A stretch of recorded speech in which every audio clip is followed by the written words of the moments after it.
अस्सलाम वालेकुम स्टूडेंट्स, उम्मीद है आप ठीक होंगे। आज से हम ग्रामर की एक नई सीरीज स्टार्ट करने जा रहे हैं और ये सीरीज बेस करती है ग्रामर बुक पर। वो कौन सी ग्रामर बुक है? जैसे कि यहाँ नाम से आपको अंदाज़ा हो जाएगा, a gateway to the English language. इस नाम से एक बुक जिस पर मैंने काम स्टार्ट कर दिया है और काफ़ी हद तक ये बुक जो है बना चुका हूँ, और जो बाकी रह गई है इंशाल्लाह वो बहुत जल्दी कंप्लीट हो जाएगी। और मेरी कोशिश है कि इसको कमिंग ईयर में यानी कि 2025 में इसको पब्लिश करवाया जाए। अब ये बुक बनाई क्यों गई?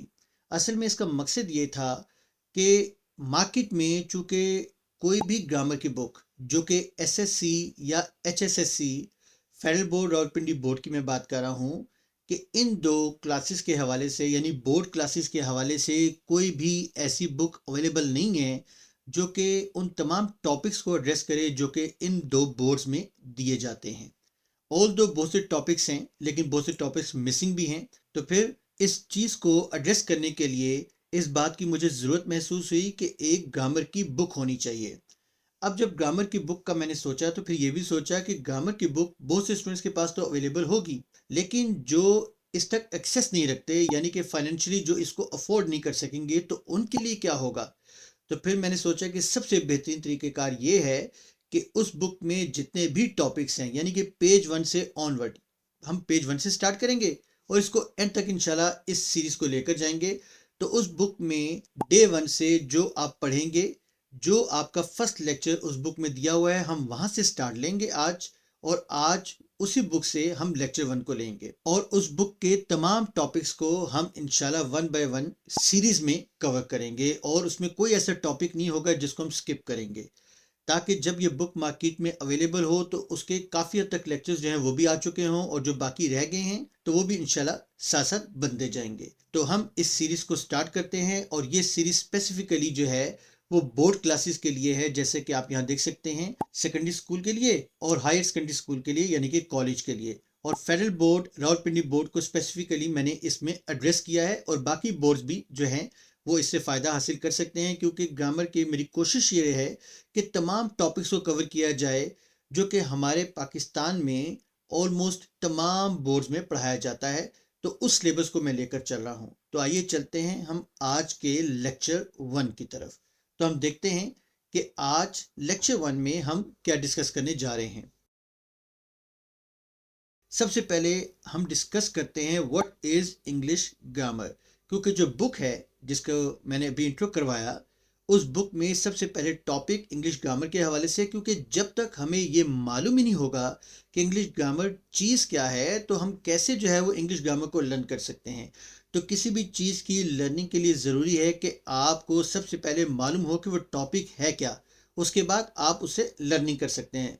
तो यहाँ लर्निंग से मुराद याद करना नहीं है, लर्निंग से मुराद अंडरस्टैंडिंग है।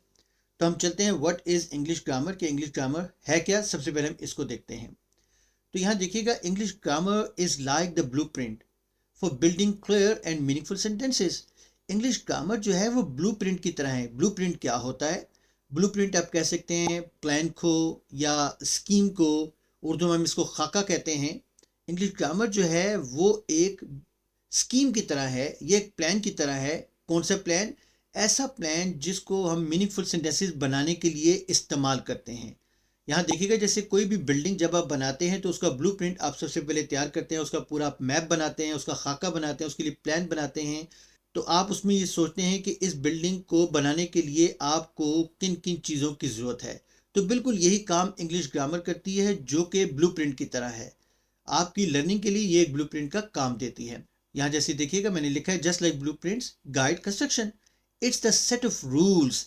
इंग्लिश ग्रामर जो है it is the set of rules, ये रूल्स का एक सेट है दैट गवर्न, जो हमें गाइड करते हैं how words are arranged and how they work together to convey ideas.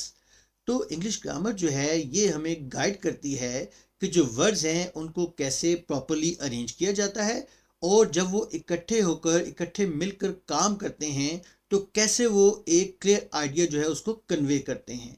तो ये इंग्लिश ग्रामर हमें बताती है, जो कि सेट ऑफ रूल्स है। यहाँ देखिएगा कि इसको समझाने के लिए मैंने एक एग्जांपल दी है। Think of it like this. एक एग्जांपल है, वो क्या है कि जो वर्ड्स हैं वो ब्रिक्स की तरह हैं। ब्रिक कहते हैं ईंटों को। तो जो वर्ड्स हैं वो ईंटों की तरह हैं।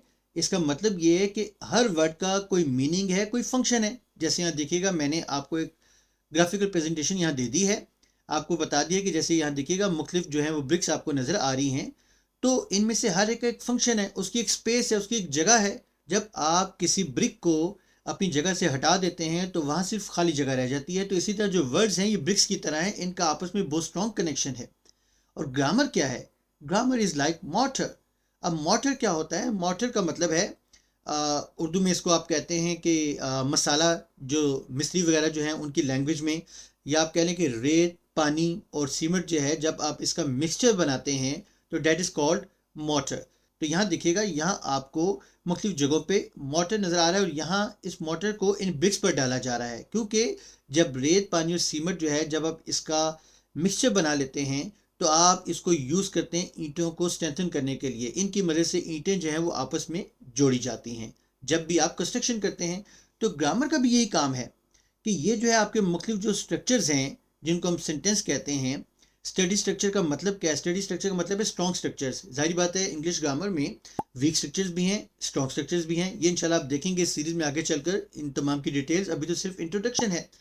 तो आप अगर चाहते हैं कि आपके स्ट्रक्चर स्ट्रॉन्ग हों, यानी कि सेंटेंसेस जो है वो आप प्रॉपरली क्रिएट कर सकें, तो उनको क्रिएट करने के लिए जो है वो ग्रामर ज़रूरी है। जब तक आप ग्रामर नहीं सीखेंगे तब तक आप इस स्ट्रक्चर को प्रॉपरली जो है क्रिएट नहीं कर सकते।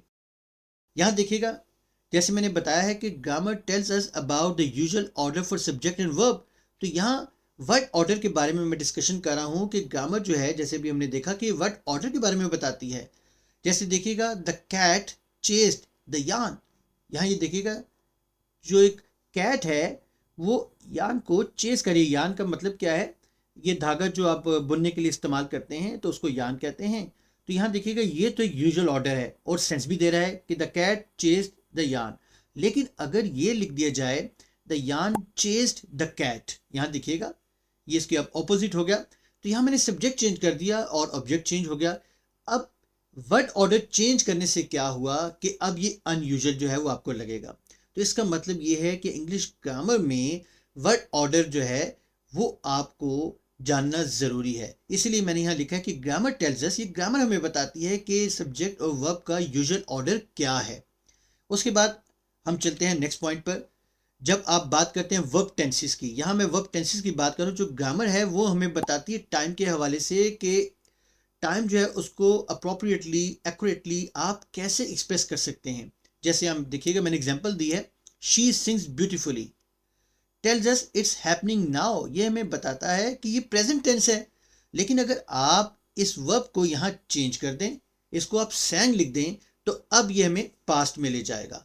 तो इसका मतलब ये है कि जो ग्रामर है ये हमें बताती है कि जब भी आपने किसी भी टाइम को एक्सप्रेस करना है तो उसको कैसे करना है। तो ग्रामर हमें इसमें हेल्प आउट करती है। नेक्स्ट पॉइंट है पंक्चुएशन के हवाले से। यहाँ ये देखिएगा कि सेंटेंस टाइप्स की जब हम बात करते हैं तो आपको कैसे मालूम होगा कि सेंटेंस की कौन सी टाइप है। तो जो ग्रामर है ये हमें गाइड करती है पंक्चुएशन के हवाले से, कि जब आप पंक्चुएशन अगर प्रॉपरली यूज़ कर लेते हैं तो फिर मीनिंग क्लियर हो जाता है सेंटेंस का। जैसे यहाँ देखिएगा, मैंने लिखा है कि क्वेश्चन अगर आपने पूछना है या लिखना है तो उसके एंड पर क्वेश्चन मार्क होना चाहिए।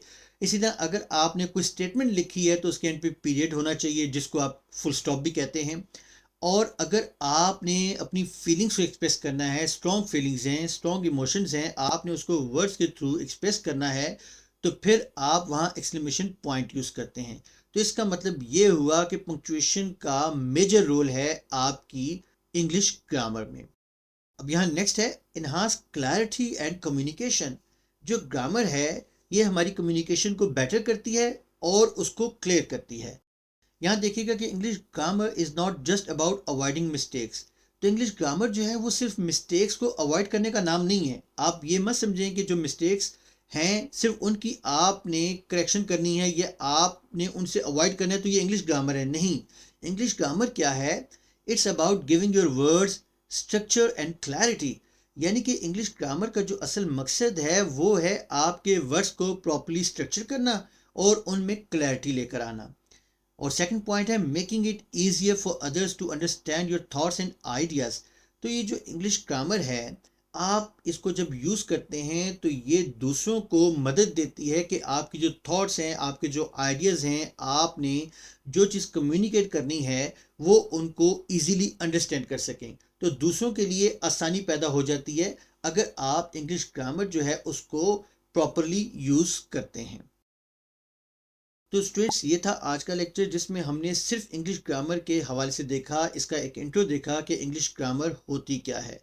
तो इस बुक में एक दो लेक्चर्स के बाद जो है आप देखेंगे कि इंग्लिश ग्रामर के जब हम टॉपिक स्टार्ट करेंगे तो उसमें हम बहुत से एडवांस कंसेप्ट को लेकर चलेंगे, ट्रेडिशनल कंसेप्ट को भी लेकर चलेंगे, और बहुत से जो कंसेप्ट्स हैं उनका हम कंपैरिजन करेंगे कि कौन से जो कंसेप्ट्स हैं वो ऑब्सोलीट है और कौन से कंसेप्ट्स हैं जो एडवांस्ड हैं और इंग्लिश ग्रामर का हिस्सा बनने जा रहे हैं।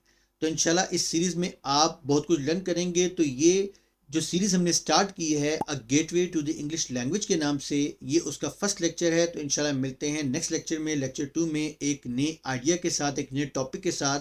तब तक के लिए मुझे इजाज़त दीजिएगा, दुआ में याद रखिएगा, अपना ख्याल रखिएगा। टेक केयर, अल्लाह हाफिज़।